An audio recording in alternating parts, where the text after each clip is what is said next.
Great Wednesday morning, everyone. How are you all doing? This is your girl, Shan. Happy Wednesday. Happy hump day. We are halfway through the week. I'm going to go ahead and get into today's topic. So today's topic is, do you come from a long lineage, or do you come from a lineage of unsuccessful marriages? And get to asking why.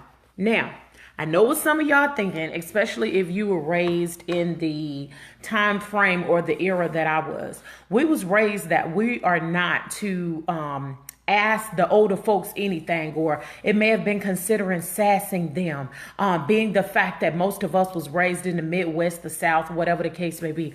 Good morning, Shirley. But the generation that's coming behind us, these kids is asking why.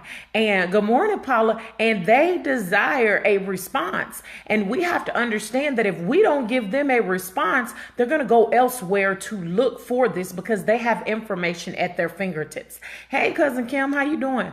And so asking yourself, do you come from a lineage of unsuccessful marriages? There are so many women that I talk to that they say, good morning, Dalisha, that this is the case. This is the situation. You know, everybody in my lineage has been divorced or whatever the case may be. But this video today is to make you think. I want you to think back and kind of do in the counseling field, we call it a genogram.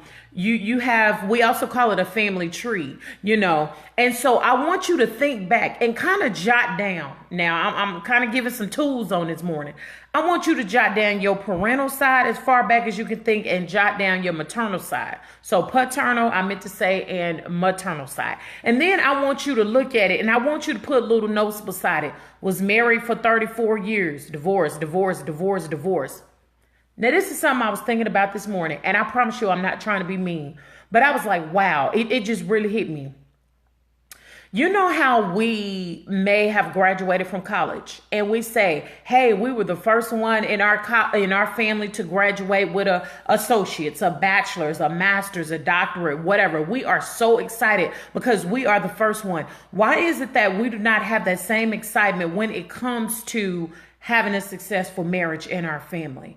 Now, I must admit, there are some people, they don't know, they may have been adopted or whatever. I'm not talking about in this situation, but I'm asking, and we have to understand this too. And I hope that we understand this, is that it is okay. Good morning, Joyce, for you to fight to be the first one in your family to have a successful marriage. Now, there may be some on here that, okay, you got a divorce, whatever the case may be, but your heart's desire is to be married. There may be many that are sitting up thinking, when I think back on my lineage, I know that people remain with people in a marriage and they were not happy. That's not what I'm talking about. I'm talking about you jotting down for yourself and looking at it. Because see, some people, oh, Lord, man, my husband was talking about the upcoming show that we're going to have, not on Monday, but the Monday afterwards. Not on Martin Luther King, but the Monday afterwards. And we were talking about some things and I almost gave it away, but I'm holding for the show because that's going to be, that might turn into 2 shows. That topic is going to be off the chain. However, why are we not as excited about having a successful marriage as we are about getting a college degree or being the first one to retire from a job or whatever the case may be? How many of y'all, let me ask y'all, and I'm not just going to say that it's the mothers, but how many of y'all are praying for your future children's marriages? How many of y'all are praying that God will bring, that husband or that wife that he have created? How many of y'all are praying over your generations to come? Many of us probably do not. Hey, how you doing, Keela? Many of us probably do not, for the simple fact that we operate as a people in the here and now. We don't think about the future. Some even in the marriage, good morning, Billy Sue, are in the marriage. I'm going to be straight up. They not happy. They're not willing to work to have a happier marriage. They are not thinking about, hey, the 30 years that we're going to be married, the 40 years, the 50 years. They're not thinking beyond the here and now. We're just trying to make it in the here and now. And I believe in my heart that's what stumps our growth. So going back to what I was saying, sit down, jot down a piece of paper. And I want you to jot down your paternal side and your maternal side. So your father's side and your mother's side, as far back as you can remember. And then I want you to put lived together but never got married. Married. This is called, let me tell you what this is called. This is called a relationship genogram. It's something that we actually do in counseling. Once you sit down and you look at this, then it will really hit you like, whoa. You'll see who was divorced, who don't talk to each other anymore, why the family was split up. I kind of wish in a sense that I had a whiteboard and I'd already wrote out. One thing that I knew even before coming into the counseling field, one thing that I looked at years ago is my family lineage. Now, you had people who say that they was married in your family, but they really wasn't. Some people was common law. You can put that down there or whatever. But then you had some people that was married, So when I look at one of the things I was looking at my family background, hey, Brandy, and I just want to make you think on this morning. One thing was my father was alcoholic and my great grandfather was alcoholic on my mother's side. It's those little things. Who was alcoholic? Who was hooked on drugs? That's if you wanted to go deeper, and it will give you an insight. Well, y'all probably sitting up thinking, well, Shan, why you telling us to do this?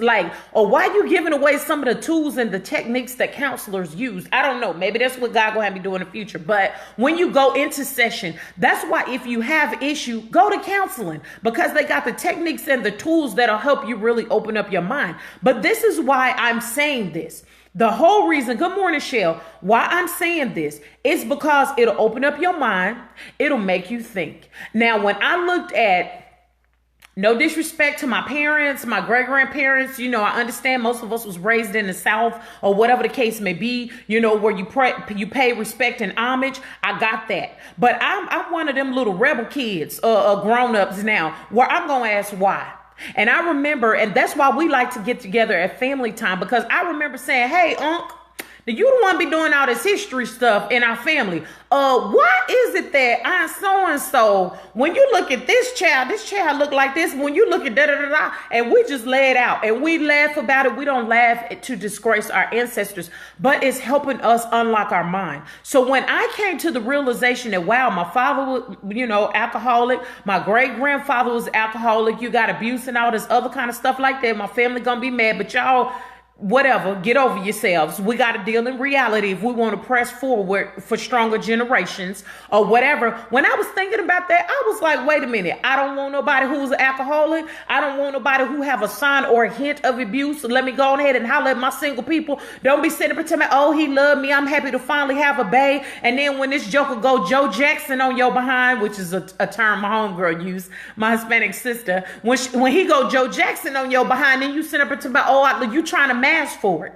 But even with that, go back in your history and get to asking some questions of the older folks that still living, why that wisdom is right here available before you. Hey, grandma, I ain't trying to get into nobody business or anything, but why was it that Aunt so-and-so or cousin so-and-so used to stay with her husband when he was what do you know about that?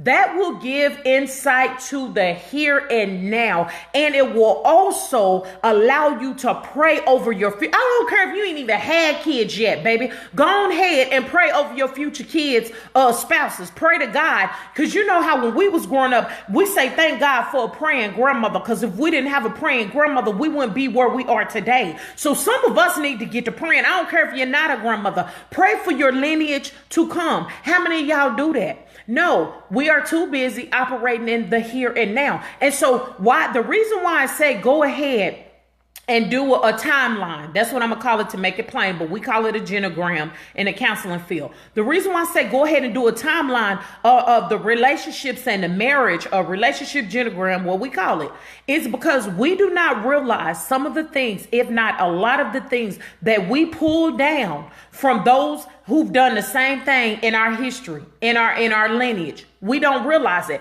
Prime example, like I'm going to tell on myself. Y'all know that's what I do. You know what I'm saying? I don't call people out, but prime example. I told you, when me and my husband used to get into an argument, I will jump in the car and I will speed off, and I'm going anywhere between 90 and 100 miles an hour down the road, burning rubber, because I want him to know I'm mad. And then I had to stop and ask myself in the midst of arguments, because one thing my husband hated was for me to just run off. He hated that, because even though we were disagreeing or having that heated moment of passion, like an old bishop used to say, he was still thinking about my safety. And if I'm out here burning rubber like a whole fool, spinning and going down the street, I can get into an accident.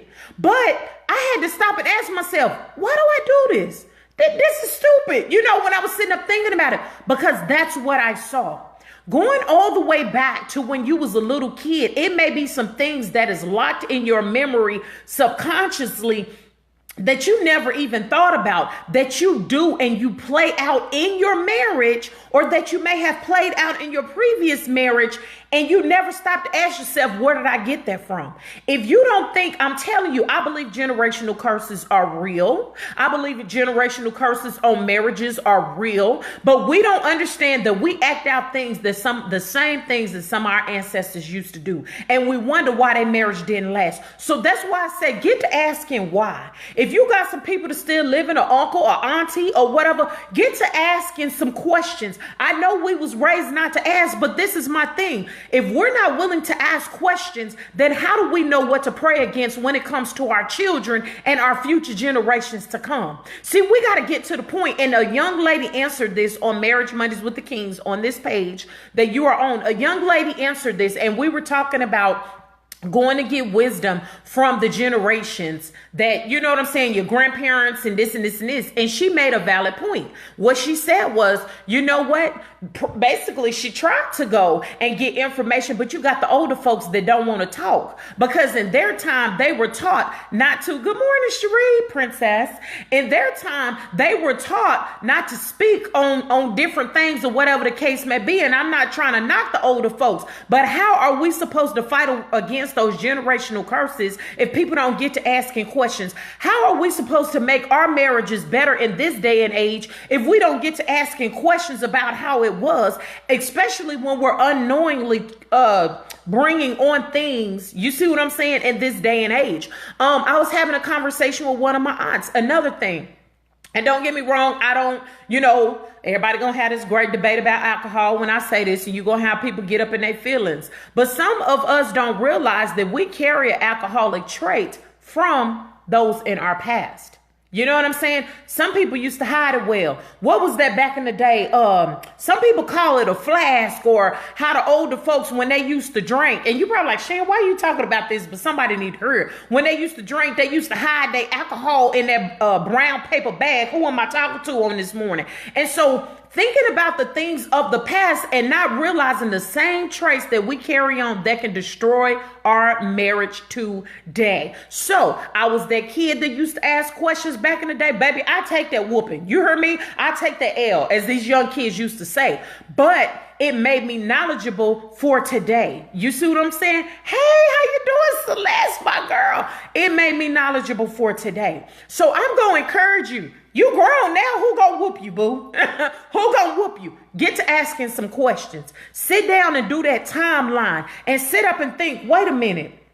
Who has successful marriages? That'll let you know who you need to go and talk to if they're still living. Whose marriages wasn't so great? Was alcohol involved? Was drugs involved? Who had a nasty attitude? Because when I first got married, I had the nasty attitude because I carried on the traits of my ancestors into my marriage. But even though I wasn't firsthand taught how to be a wife, one of the things that I did is said, I made common sense to this, and I said, wait a minute. Here I am disrespecting my husband. I got me a good man. Here I am tripping. I got me a good man. But I was carrying and acting out the same traits of my ancestors. So how many of y'all, don't tell on yourself, I say this every time, but how many of y'all are guilty of doing this? How many of y'all are carrying on your negative baggage from your lineage of your past, and you bringing that into your current relationships? How many of y'all sit up, okay, and you like, I ain't gonna never have a good marriage. I ain't gonna never have a good relationship. First of all, you speaking negativity into the atmosphere. You're having more faith in yourself than you are of God.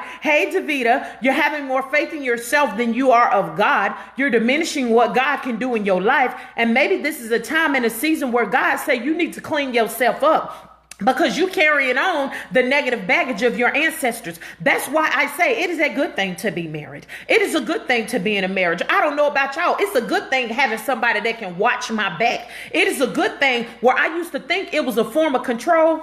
bringing that negative baggage when me and my husband walking down the street and his country self saying, baby, I need you to get over to this side of the road. Because see, I thought something that I thought was a form of control was actually my husband protecting his queen. Who am I talking to on this morning? We think it's control because that's what our mindset tells us from the past, but it's actually a good man. You see what I'm saying? So I was like, wait a minute, Shan, you got to check yourself, boo. You got you a good man. Girl, you tripping. I about messed up my marriage because of my mouth and the things that I seen from my past that caused divorce in my past lineage that I almost brought into my own marriage. How can I sit up here talking to my sons about the wife that they need to be praying for and the wife that they need to have when they see their mama disrespect their daddy? Who am I talking to on this morning? Okay, I'm gonna get all about your business, but I just needed to tell the truth. Some of us is carrying on the negative baggage of our past from our lineage and don't even realize it because we are not asking questions. Come on, Miss Joyce. We are not asking questions. You see what I'm saying? Of the people. Hey, why do you stay in that marriage when daddy treats you like crap? Get to asking some questions. And so one of the things that I always sit down, and especially when I'm talking to women and women that are around my age, 40-ish, that one things that I sit down and I talk to them about with the women that sits in front of me is, who are you? What do you like and what don't you like? We sit up here and say we like things because we've seen those things replicated from our past.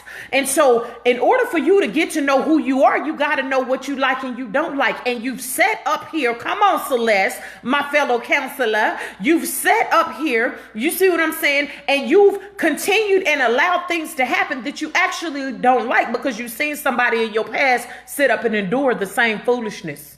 Now, like I said, some of the things I don't like, no disrespect, I don't like, and that's what I told my husband straight up. Do you smoke? Okay, do you sag your pants? Because I ain't want you smoking cigarettes or cigar weed. You see what I'm saying? Do you sag your pants? Do you disrespect women? Come on, my singles. These are some of the questions that you need to ask, okay? Quit sitting up pretending, now I'm going to ask the real questions after I say I do, because you're going to find yourself in divorce court. You're going to find yourself annulling that wedding because you're not asking the real questions. Stop being surface. This is for everybody. Stop being surface and start digging a little bit deeper. And then that's when you find out who you are, what you like, and what you don't like. But what we need to stop doing is bringing the negative past, that negative energy, that negative foolishness from our timelines of the past. Get to talking to some of your aunties, your uncles, your big mama, your grandma, mud deal, papa, and all them, and having that real conversation. And if they say, well, I don't feel comfortable, because you got some of the old folks, they're going to take some of the stuff to their grave. And if they say, I don't feel comfortable, you see what I'm saying? I don't feel comfortable talking about that cigar weed, Tracy. Then you go to somebody else and you get the information that you need. But you don't have to have a negative, messed up marriage if you understand some of the things that you are bringing. Somebody needs to stop this thing, okay? You better come on, Celeste. Some of us can stop this. And I don't know about y'all, but I was one of the ones, and I'm not bragging, that stopped this, because we're not going to have every other generation in our family that's alcoholics, every other generation in our family where women are getting abused and beat on. Not in my lineage. The devil is a lie, because I've seen and I know what to pray against. Hey, how you doing, KB? I know what to pray against. So if you got little kids, you got grandkids, whatever, the great grandkids, baby, get to praying. Don't not only pray for you, don't stop at your lineage, pray over the lineage to come. And you make sure that just because the old folks didn't sow into you, you start sowing into your babies. You start sowing it to your grandbabies, and you tell them the truth of how that they can have a long, successful marriage. If you've been through a divorce, start opening up your mouth when God see fit and tell people, hey, this is what I should have looked out for. This is what I didn't do correctly.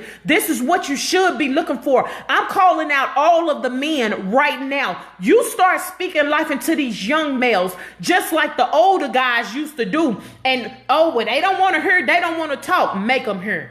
Make them talk. You see what I'm saying? We need to get back to the point where we start sowing into the next generation, or we will no longer have marriages, and everybody will think and start to believe that they can just be treated any kind of way for the sake of love that's not really love. So your girl, she ain't gonna get off of here. I just came to bring some truth and make you think. That's how God used me. You might not like it, but call a spade a spade. It's time to start calling out some stuff, okay? It's time out for mediocre marriages. Oh, we just in this just to say we married. Baby, get that marriage back to how it was in the beginning when y'all was dating. You could laugh, you could joke, you could have fun. Those in our downtime, me and my husband's downtime in our marriage, those are some things I used to pray for. God, allow us to get back to that place of joy and happiness. Baby, we got our joy and happiness. What are you praying for? What are you standing on faith for? And what do you believe in God for? Y'all have a blessed day. Don't let anybody steal your joy. Share this